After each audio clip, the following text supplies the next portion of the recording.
Hey, it's Deb in my Maine Garden's front porch because, as you can hear, it just started raining. It's lovely. It is time for Favorite Flower Friday. And every Friday, when I feel like it and have time, I like to talk about one of the favorite flowers I have growing in my gardens, or flowers that I pined for in other people's gardens, and why I love it.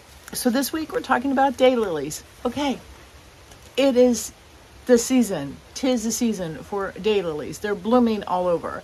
I was just down at our camp on the coast, which is about an hour and a half from here, and the whole way I'm driving, I'm seeing just gorgeous displays of daylilies in people's gardens. They're just fantastic. And sometimes I think daylilies get a little bit of a bad rap when it comes to landscaping, because I think sometimes they're viewed as being just sort of expected and ordinary.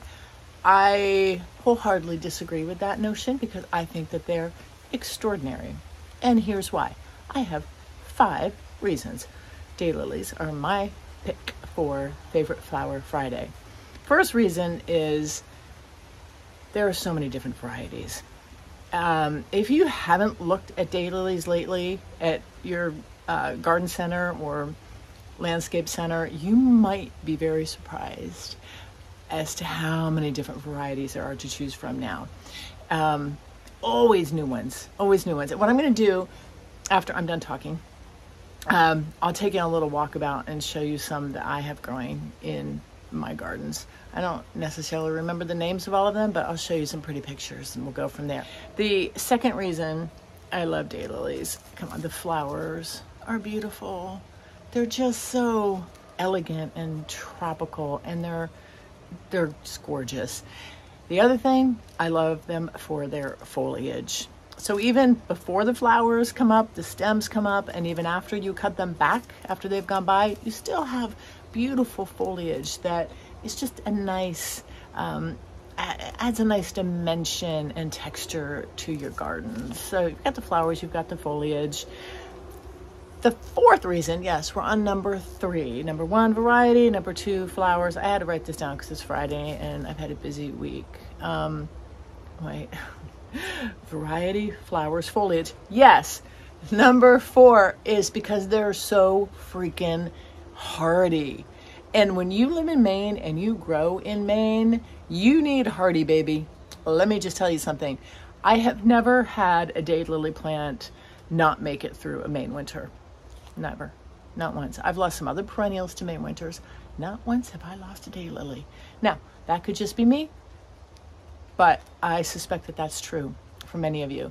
And the other thing is, you've seen them. You've seen just daylilies growing it's in random places, and you can tell they're not really being cared for, and they don't care. They keep coming back.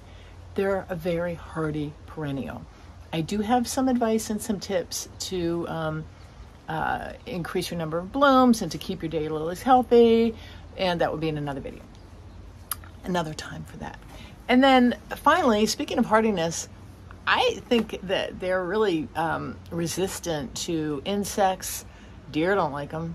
I've never had anything munch on my daylilies. I had a dog step on them once, but I mean, I will see slugs on my hostas. I may see aphids or some other bugs that I don't know what they are, eating leaves on other plants. You know what I'm talking about, Willis. But I've never seen anything eat on my daylilies or chew on my daylilies. Never. So if you have, let me know, but that's been my experience. They are just so easy to take care of, and they're beautiful. So daylilies are my pick of the week, and the weather, the rain just stopped for a minute, so just come with me and I'm going to take you on a little daylily walkabout in my gardens. All right, thanks for hanging out with me on this Favorite Flower Friday. I hope you had a great week. Let's go check them out.